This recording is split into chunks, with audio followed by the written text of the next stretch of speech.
ছাত্রলীগ, স্বেচ্ছাসেবক লীগ এবং আওয়ামী লীগেরই অঙ্গ সহযোগী সংগঠনের কিছু নেতাকর্মীরা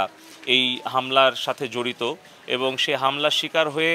আমাদের কলম ইউনিয়ন আওয়ামী লীগের সদস্য এবং উপজেলা নির্বাচনের চেয়ারম্যান পদপ্রার্থী দেলোয়ার হোসেন পাশা ভাই সে মারাত্মকভাবে আহত হয়ে রাজশাহী মেডিকেল কলেজ হাসপাতালে ভর্তি হয়। বিষয়টি আমাদের কেন্দ্রীয় আওয়ামী লীগ এবং আমাদের প্রাণপ্রিয় নেত্রী মাননীয় প্রধানমন্ত্রী জননেত্রী শেখ হাসিনার নজরেও আসে এবং উনি সরাসরি এই বিষয়টি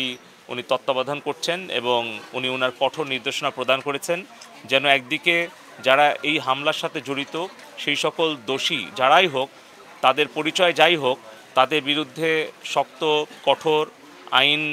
প্রয়োগ করা হয় এবং ইতিমধ্যেই 2 জন আসামিকে পুলিশ গ্রেপ্তার করেছে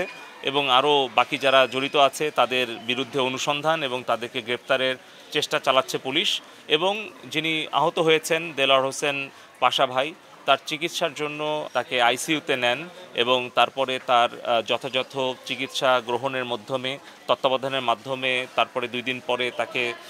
সাধারণ ওয়ার্ডে নেওয়া হয়। আমরা দেলোয়ার হোসেন পাশা ভাইয়ের সুস্থতা কামনা করি। আমি সকলের কাছে দোয়া চাই যেন আমাদের এই রাজনৈতিক কর্মী আওয়ামী লীগের সদস্য সে যেন দ্রুত সুস্থ হয়ে ওঠে, আপনারা দোয়া করবেন। পাশাপাশি তার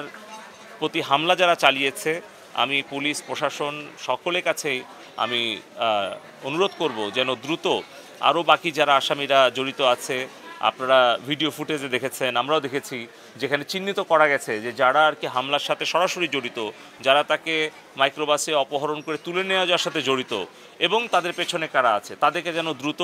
গ্রেফতার করে কঠোর আইনগত ব্যবস্থা গ্রহণ করা হয়। পাশাপাশি আমি উপজেলা আওয়ামী লীগের সভাপতি সাধারণ সম্পাদকের সাথেও আমি এসে হাসপাতালে আসার আগে কথা বলেছি যে আমাদের আওয়ামী লীগের উপজেলা বা পৌর শাখার যদি কেউ জড়িত থেকে থাকে তাদের বিরুদ্ধে আওয়ামী লীগ যেন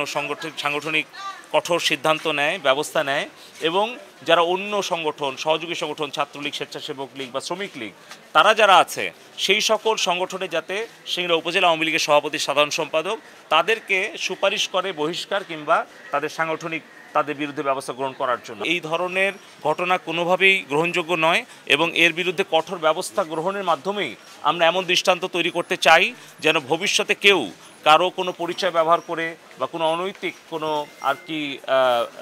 অতিরিক্ত ক্ষমতা প্রয়োগ করে আমাদের দল এবং সরকারের ভাবমূর্তি নষ্ট করার দুঃসাহস না করতে পারে, তারই জন্য আমরা একটা কঠোর দৃষ্টান্ত তৈরি করতে চাই। সে ব্যাপারে আমরা দৃঢ় প্রত্যয়ী।